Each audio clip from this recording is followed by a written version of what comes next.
Hello, everyone. Welcome to another episode of the Player 2 podcast. I'm your co-host, Rade Stojsavljevic. And I'm your co-host, Dave Leary. Let me adjust my camera here. It's a pleasure to be with you once again, Roddy. Indeed it is. I have good news. We have crossed the 100 subscriber mark on this channel. So if more people like and subscribe, we can grow our vast audience to untold heights. Please hit that like and subscribe button. I was surprised, talking to some folks coming back from DICE and even there, how many say they actually watched the podcast. I guess I shouldn't be that surprised. We are awesome after all, but and so modest. But I thought that was pretty cool. Anyway, lots of stuff to go over this week. Some big news in gaming. Let's start with the thing everyone's giving a hot take about on social media, and that's the change of leadership at Microsoft. Ooh, boy, we have to give our hot take on that, right? I'm sure you have one, as do I. Yeah, I have a couple, right? So first off, I don't think there's any place for the racist or sexist comments about the new leader coming on. It just makes no sense. I don't think we need to go there. The next thing that is predictable is the immediate gatekeeping of you're not a gamer, and that takes two forms. There's the unhelpful stuff about prove your bona fides before I can trust you for being able to lead a big org like that, and whatever. That's just not productive. I do think there's a more nuanced take there. Specifically, there's a pretty poor track record of tech executives getting into games and being successful. And in my opinion, that's primarily because games are not technology. Games are not just entertainment. They're both, and they're also a cultural element on it. And until you kind of grok all of that and put it all together, you can't just treat it like you did any other tech business or even a film business or a TV business or anything like that. And so that's where I see most people coming out of tech getting into games falling down. So, we'll see what happens there. That is well said. I share your kind of disgust and annoyance with people who took the racist and sexist angle on the new exec who's replacing Phil. I have spoken, not to name names, to a few people who do work at some studio that is connected to that organization, and they are concerned, right? I mean, Phil was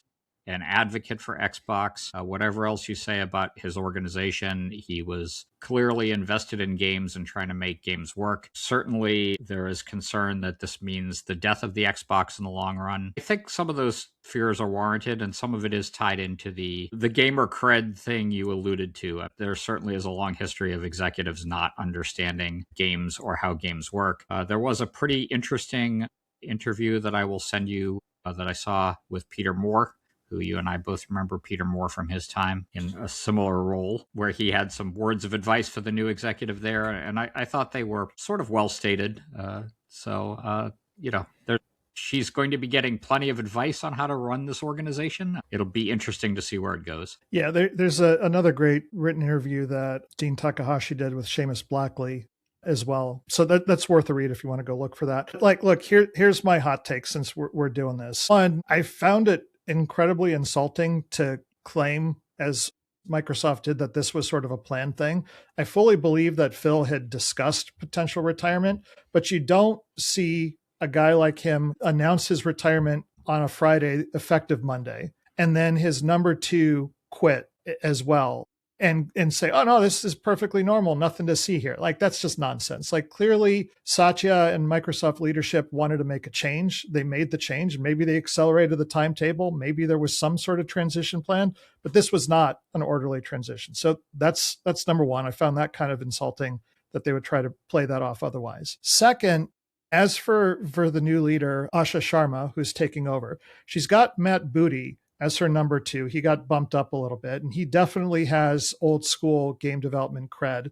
And so we'll see what that partnership looks like. What I would be worried about is if you liked the traditional way of games being built, like the handcrafted traditional development, I think she is not going to do that.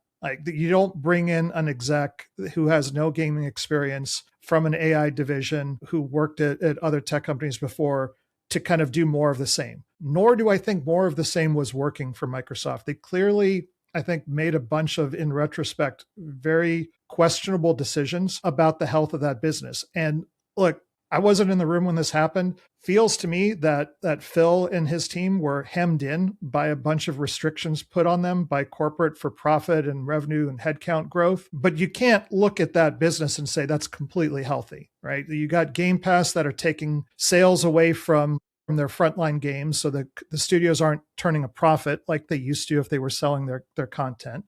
You got to wonder what the point of a console is anymore when you're just putting the console the software day and date on every platform. Windows gaming is like, I don't even know what that is anymore. Nobody buys anything on Windows gaming. It's always on Steam or even to a smaller degree Epic.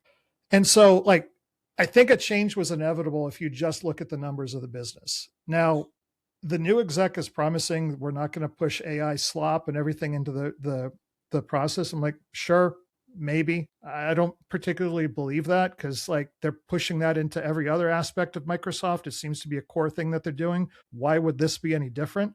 I think if you start parsing the definition of what the word slop is, I think that's where the truth lies, right? It's probably not low quality AI content, but to say they're not going to be using more AI in development to get things out faster and cheaper, that just doesn't ring true to me. Yeah, that completely aligns with my take on this as well. And I think if there is a benefit for consumers and players in this change, I think it's going to be that Microsoft products going forward are going to be cross-platform. I think they'll be putting things on the PlayStation as they can, and there are going to be studios that potentially have access to a wider audience. I have to think that's the future. I've thought that's the future for a while, and I feel like the new leadership is not going to be as dug in on trying to make the Xbox work as a hardware platform if it's not working. Yeah, and I think they're going to take a hard look at the numbers. I mean, like if you're Mojang in Minecraft, I think you're fine. That thing is generating money. It's got high retention. It's got a lot of users. I think parts of Blizzard are doing just fine. We were talking to Jen a couple of weeks ago about World of Warcraft, and a lot of other people are saying that's still really healthy and exciting. They've done some interesting things with Overwatch. So I think there's parts of the overall business that are fine. Where I would be concerned is the big, expensive AAA stuff that they're doing. Like that model was already kind of shaky in general. It's not to say it's going to die. I'm not saying that at all. But if you're looking at it from a predictable business, which is what Microsoft wants, and continual year-over-year profit growth, man, it's hard to look at that and say you want to do more of the same there, given the track record. Yeah, it feels like there'll be some titles that survive that transition. I can't imagine them not finishing up Elder Scrolls 6, for instance, which is still fairly early in its cycle, but that a sequel to Skyrim feels like something that will just make money for them for a long time. So I'd be surprised if that didn't go forward. Yeah, I mean, look, there's IP that just deserves to be treated well and respected, and I hope it is. The reason we're talking about this for as much time as we are is like like Xbox and Microsoft gaming. That's a lot of people. It's like I think 10 to 20,000. I don't know the exact number. It's a lot of people in this industry. So like if that thing hiccups and we see layoffs there, I just don't need to be reading about 3, 4, 5,000 people losing their jobs because of some restructuring nonsense or anything else. Like I really hope they get it right and people keep their jobs and keep building great content. Yeah, let's cross our fingers. I hope that this shakes out well for everyone. All right. One other interesting bit of news this week is the Attorney General for the state of New York is suing Valve over loot boxes. So like this has been coming up again and again all over the world, gambling, loot boxes, and kids. This one kind of surprised me. Frankly, I haven't been following it that closely. So we'll have to see what happens with this one. I mean, as a developer, I think you're taking a risk to go too heavily toward the gambling side. I know that stuff is more common and widespread these days with things like Kalshi and other online gambling markets. But I think as a developer, you're taking some pretty big risks jumping in. The regulatory space is still pretty shaky. It changes a lot. Different countries have different rules about that. And as we're seeing, even different jurisdictions in the United States have different rules. So I don't know if I would want to take the risk to jam gambling mechanics into my game if I were building something. I wouldn't. And so like this is probably going to piss off some people on this one, but whatever, it's kind of what I do on occasion. I think prediction markets is a just absolute BS term. Like it's gambling. It's not a prediction market. It is gambling.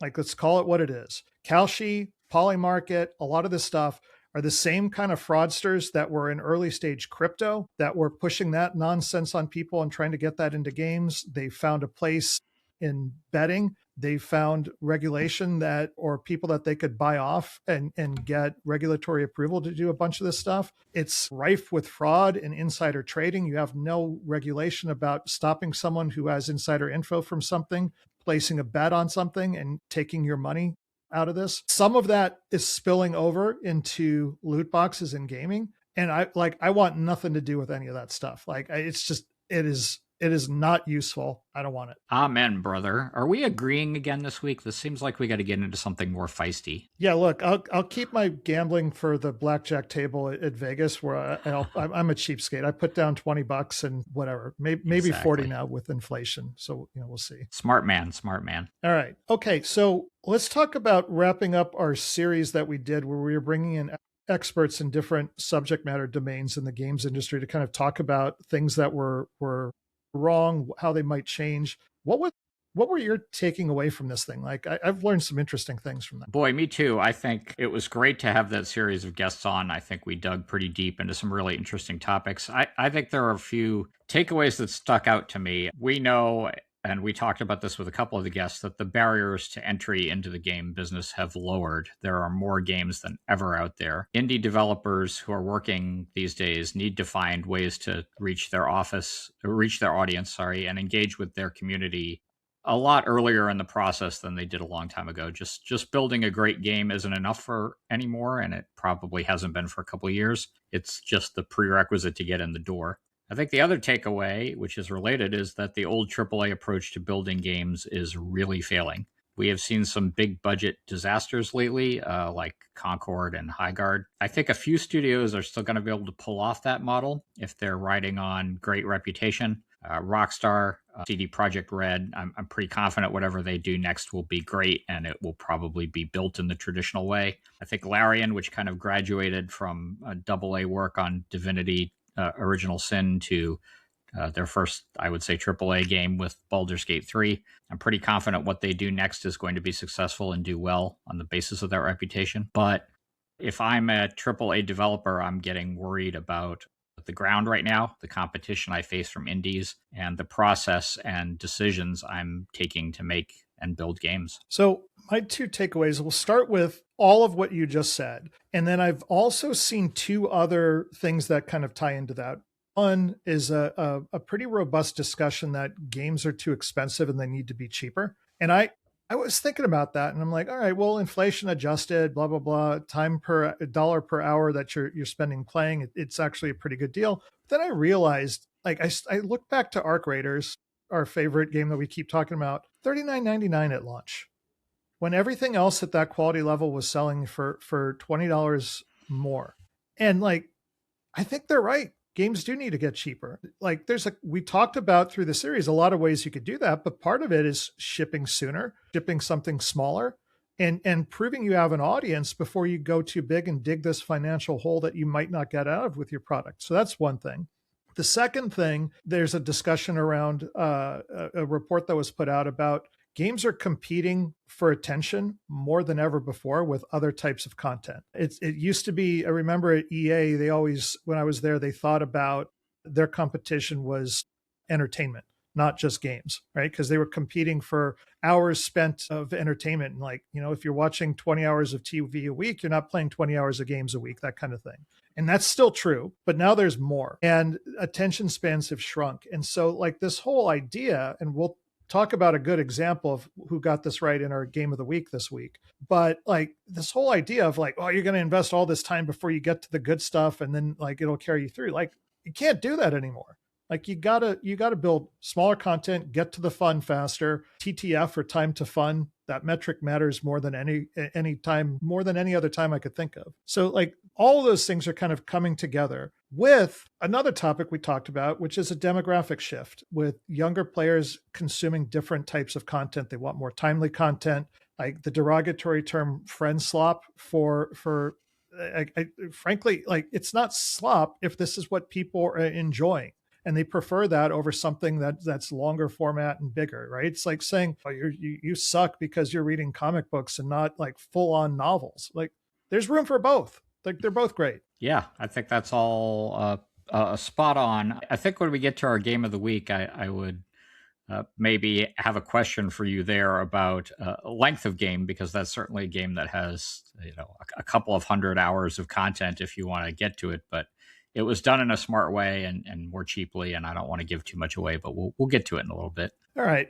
The other takeaway that I got was we had a couple guests on talking about production disciplines or game development disciplines specifically that a lot of developers just don't have exposure to, particularly around finance. And it got me thinking, I'm like, yeah, okay, that's right. Like, unless you're in certain positions on the product, like you're just not going to talk to the finance guy. You're not going to talk to investors or any of that stuff. And you're like, how do they make the decisions that they make? Which is something I think we should go into this week. I'd love to do that. And I think an excellent angle on that would be your exec cred, because you have been a exec at a couple of studios at some pretty substantive positions.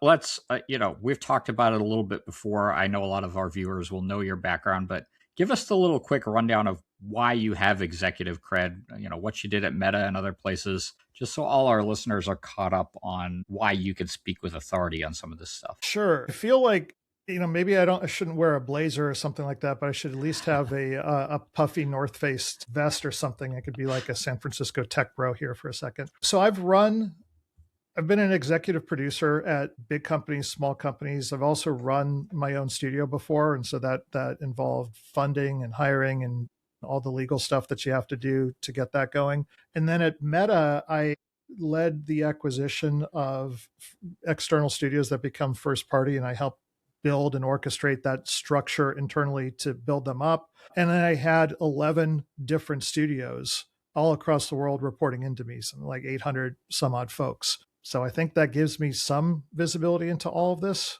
I will say that gives you plenty of bona fides for this discussion that we're about to have. Let's start by puncturing a pleasant bit of capitalist fiction. Executives who make strategic decisions aren't necessarily, and I think you'd agree with this, they're not necessarily always the smartest people in the room. And we have seen that they can make some pretty bad mistakes just like anybody else. But they do have access to information a lot of times that maybe a lot of folks in their organization don't have. Is that fair to say? Yeah, that's absolutely true. And it's not just because there's some secret cache of amazing information that they base decisions off of. They network in different groups and talk to different people and are getting a lot of information that way that you probably just wouldn't have access to unless you circulate in those groups. So I'll give you a very specific example about this. My first studio that I led up was in the early days of mobile, and there just wasn't a lot of data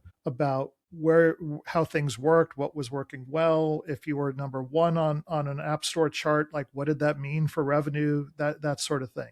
And so like that eventually got better with some third party stuff. But what happened was like I became part of a peer group with other mobile studio heads, and we just compared notes. They're like, hey, last week I was charted at number 2 in this category. Here's roughly what my sales were and how they fluctuated. And we were able to kind of piece together an incomplete picture that each of us had, but we all had different information. And together we just had better stuff. And like you wouldn't have that information unless you're talking to those people. To somebody that's toiling away in the bowels of a large organization, executive decisions can seem remote and at times pretty baffling. Peel back the curtain a little for us. Every organization is different, but what are the things that studio executives are thinking about when they're making strategic decisions for a company? They're looking at where their company or team is currently, what the trajectory is like. And so they're projecting things out. And what they're also doing at the same time is they're looking at consumer behavior, consumer trends, and market trends to kind of line those two things up as best they can. So if you ever played any kind of space game with zero-G physics, you're trying to get the orbital dynamics right. You get it just right, you have a dock and it's successful and everybody's happy. You don't blow up and you have a pile of debris. And it can be really tough to do that. And so they often have incomplete information. Like rarely have you ever, like I can never think of big decisions where we had all the information to be like, well, that's perfect. We know everything we need to know about that. So you have incomplete information. Sometimes you're right, sometimes you're wrong, but you also have a model. And this is where it gets tricky. The more complicated the deal is or the project is, the more experts you bring in to kind of do these models of predicting things of where they might go. At some point, this thing becomes a little bit unwieldy. And one fundamental assumption is just wrong, the whole thing topples over. And that's why you see sometimes these sudden shifts in things. More often than not, they have abilities to course correct. So, you're like, okay, I think it's north. And then halfway there, you realize, no, it was northwest. So we're going to course correct. And you can meet up and it's just fine. Sometimes you get so far and you're like, crap, it was south. I don't have enough fuel, energy, food, whatever to get there without croaking. Like, what am I going to do? So that's kind of how a lot of that happens. There's also priorities that you might not know about, right? So like you don't know what the terms are of a particular deal. Just making this one up. Say you have a licensing deal for a film, sports franchise, whatever. Almost all of those have a window where you could launch your product. And you can't say, you know what? The game really needs an extra 6 months. We can go get the money to do that. Because you do that, you lose your license. And now your whole product falls over. Like that's a pretty clear example, but there's a bunch of other stuff like that gets weighed into these decisions. So I think you are putting a pretty positive and frankly, I think kind of warranted take on executive decisions. There can be an ugly side, I think, though. I don't want to name names here, though these names are out on the internet if you want to dig around. But there is a story that's been told through the grapevine several times by folks I know about the closure of a famous studio and the motivation for that closure being less about the studio being profitable or not and more about short-term 2 and 3 year timeline bonus gains for a particular executive in charge of making the decision about that closure. Do you think that actually has happened? Is that something that you have witnessed without naming names, or is it possible? That happens. Okay. That absolutely happens, right? So sometimes there's perverse incentives there where what's good for one person might be bad for the team. And just like any discipline, there are bad actors. There's sharks out there that will do whatever they can to get ahead, and they don't care if somebody else gets screwed. I've found that to be the exception rather than the norm. Most people realize like they need the team to be successful. Unfortunately, also the biggest expense on any game project by far is people cost. Salaries are like 90 some odd percent, sometimes even like 98% of the development costs, like hardware, tech, cloud services, all that stuff is so it's tough. And so what sometimes you'll see happen, and this is where things could kind of go sideways pretty quickly, is a team will go forward with a set amount of funding. They'll have something that's looking pretty good. They'll put all their effort into making it best it can be. And there's some sort of gate for additional funding, like a milestone deliverable or someone they've been negotiating with for a while. They say, okay, well, we'll give you X dollars if you hit these particular criteria. And sometimes it's even on paper. And that you could get rug pulled on that, where you thought you had a deal in place, you thought you had funding, and you didn't. And suddenly you're like, I have no runway. What's going to happen? And that's where some of these very, very sudden closures or layoffs or something, almost always that's what's. Thanks. I think that's fantastic insight. I'll end this with one big question, and I think we need to kind of wrap up our whole series here with the executive take on this. What can executives do better in 2026 to make the game industry better? What do execs need to change in the way they operate?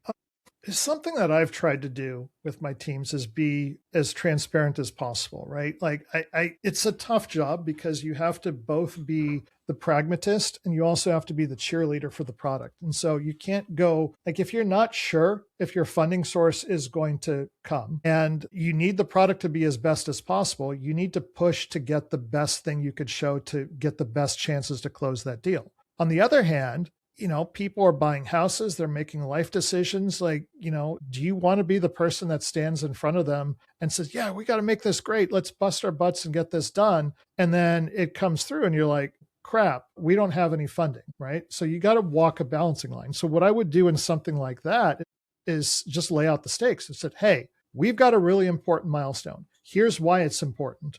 Here's what these people are expecting. Here's what they've said will happen when we do that. We need to do our best to make sure it's accomplished. I don't think they're going to rug pull me. Nobody ever does or do anything like that. But I've just laid out and explained, hey, this is really important. If we don't get this, like, I don't know what, like, it's not going to be good for the team. Like, you can say that.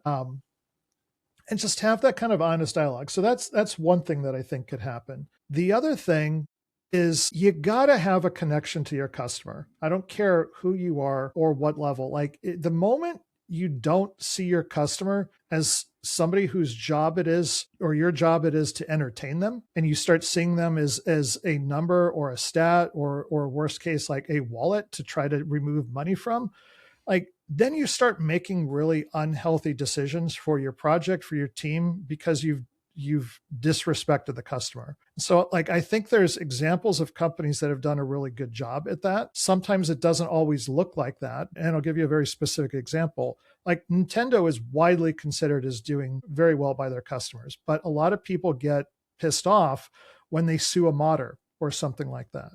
And like it looks bad. Right, you're like, whoa, they love the game so much, they're modding it. I'm like, okay, that's true. But on the other hand, legally, if they don't show that they're actively protecting their IP, they risk losing that IP. So that's another example of a decision that like you might look at it and be like, that looks bad, but there's a reason for that, right? They kind of like the legal system forces them to do that. But all in all, like that's a company that really respects their customer in my mind and always strives to provide entertainment and delight to them, and they deliver. Yeah, that's great. The honesty thing I can't echo enough. I think that goes a long way towards solving the problem that we've been discussing, which is executive decisions feeling baffling. The more teams can understand why choices are getting made, the more that you can work to do that team buy-in and kind of get them on board with that direction, the better I think everything is going to operate, and the more enthused teams will be about marching to the mission, right? Yeah, and look, this works both ways. So like it doesn't help to be the cynical person in the back of the room, the developer that's just be like, oh, you're just trying to screw everyone and do this. Like, look, you got to assume good intentions. If you think your leader of your company or your team is out there to screw you over, go work somewhere else. Like there's nothing that person can do to make you happy. You've made that decision. Like that is not a place you want to be. Excellent And advice. Like, excellent that's advice. Easy to say, like if you could find a job elsewhere. I totally understand. Like you got to pay the bills, like in this job market. But like seriously, like if you think they're trying to screw you, it's like why are you sticking around? Fair point. Well, I think that's a good way to close our series on what needs to change in the game industry. Hopefully, it's been exciting and interesting for people to get these perspectives from all our guests. We should talk about a game of the week, Roddy, which I believe you have actually played. You sound so surprised. Of course. Would you like me to start, or would you like to start? Why don't you kick it off? You're the design expert, and you clearly have a bigger game catalog behind you than I have. Well, our game of the week is Mewgenics, which is a game from a guy named Edmund McMillan, and Tyler Gale worked with him on it as well. Edmund McMillan is known as the developer of Super Meat Boy and The Binding of Isaac. His games have a particular style and brand of humor, which can probably be best described as an immature 10-year-old boy focused on poop jokes. But if that part doesn't immediately alienate you, the gameplay in most of his games tends to be pretty great and deep. Mewgenics is no exception. It sold 1 million copies in less than a week, which is an amazing achievement. Wikipedia describes the game as a tactical roguelike life simulation video game, which I think is an accurate summary of all the many things it tries to do. The core of the game sticks pretty close to the formula of roguelikes like Darkest Dungeon or Slay the Spire, with a cat breeding game on top of this game. You take 4 kind of warped and messed up cats into a dungeon-like experience to do small tactical combat battles, which resemble a little bit like what you might find in something like Into the Breach, but where Into the Breach was very mechanically and puzzle-like focused. Mewgenics tends to be more random chaos. You're going to die a lot due to bad luck. Cats are going to die a lot. So if that makes you uncomfortable, don't play. But the cats are fundamentally in the game disposable. And in fact, you want to cycle through multiple generations as you breed cats over the course of this upwards of 200-hour plus experience that has been produced. That disposable element rears its head within the first minute or so of the game as well. It does. And I want to hear about your experience. I kind of knew what I was getting into with this because I'd been following the game for a while. It was actually in development hell for a long time before they finally kind of got it right, got the ship righted and managed to get it out. They got doing other stuff, and Edmund McMillan went off and did Binding of Isaac in between working on this game. But I want to hear about your experience. I went into it with no expectations at all. I knew nothing about it other than this was going to be about cats. The name alone says it's going to be something about breeding. And the fact that you recommended it meant it was going to have some quirkiness to it that I would either love or hate. So the first thing that struck me with it is like, man, this reminds me of an old school tactical combat game on Nintendo DS, which I was like, okay, that made me sit up and take notice. The second thing is from moment one, the game just oozes personality. And, what do I mean by that? Like there's stylistic choices, both in terms of the art, the sound design, and the writing that they're just leaning into, and they're just absolutely owning it. Like that I thought was great. I love games that have personality. I don't think we see a lot of that as much as I would like in games. And so when it's in there, like that usually hooks me. The third thing I noticed is like, it is just tight. There's this highly responsive, and like it's just no lag or latency when you're jumping into things like button presses are immediate. Like it's just little tiny stuff like that just tells me the developer paid a lot of attention to while they're building it. You start going in through the intro, like I'm reading the story. I chuckled a couple times. So, your 10-year-old boy humor thing, I guess that's me. That appeals to me. Whatever. I'm not going to apologize for that. You go right into the tutorial. That is one of the better, it's better at balancing just guidance and brevity that I've seen in a while, right? It's just enough to be like, this is here, do this, you know what you're doing, go. I'm like, well, that's refreshing. Like I've been doing mobile for a while, and like, yeah, that would have dragged on way longer than I would have liked. They didn't do that. And then you start getting into it, and the combat's kind of fun. It's quirky. It's entertaining. I haven't spent hours and hours into it. I've spent about an hour in the game. I will be spending more. I'm going to load it up on my Steam Deck and take it on my next 2 trips to LA and to GDC. I love it. It's a good game. I call out a couple of small negatives to it, which you may not have registered yet until you get deeper in. These are the kind of things that don't bother you too much. But I just want to call it out for people to be aware of. There are a few fairly obvious UI UX nitpicks I have. I think that you're correct. It's responsive. The tutorial is great. All the buttons work well. There are just a few cases where information is a little muddy and it's hard to know exactly. I would like things like being able to see all my cat's health at once in a combat. Some minor things like that, where I think the game might have benefited a little bit more from wider testing before launch on some of those things. But those are the types of things he can fix in a patch pretty easily. The other thing that I wanted to just mention is a minor controversy that's erupted around the game. Over the course of its 10 or 15-year development cycle, one of the things they went and did was record a vast collection of various internet personalities over those years to record meows for their cats. If you have not looked at the voice acting list, I would highly recommend you go look at it because a lot of it's entertaining. However, because it lasted over a decade and a half, there are a few people on that list who have since become controversial in their way. So if a meow from somebody whose politics doesn't align with yours is bothersome to you, you may find that is something in the game that makes you a little uncomfortable. But on the whole, I think you'll find as you dig deeper into this that this is a game with a surprising amount of ridiculous depth underneath its cats and poop jokes. I wasn't exaggerating when I said that this is literally a 200-hour game if you want it to be. And it continues to open up as you play with more and more options and more odd things that happen. Once you get into the cat breeding side of it, which really doesn't kick in for 10 or 15 hours before you start to see it, you will see that it has a lot more to it than it at first appears. And if you embrace the chaos of random cats, it's a good time. I did not know about the voice actor controversy, so I just pulled it up. Unfortunately, I did not see Jeffrey Epstein on the list. So that's good. And so I won't, you can go look it up yourself. So It's not that, which My is favorite, who a should good not thing. be controversial for anyone because it's simply wonderful that he did meows for this, is Ty Zonday, who was the infamous Chocolate Rain guy from the internet from years ago.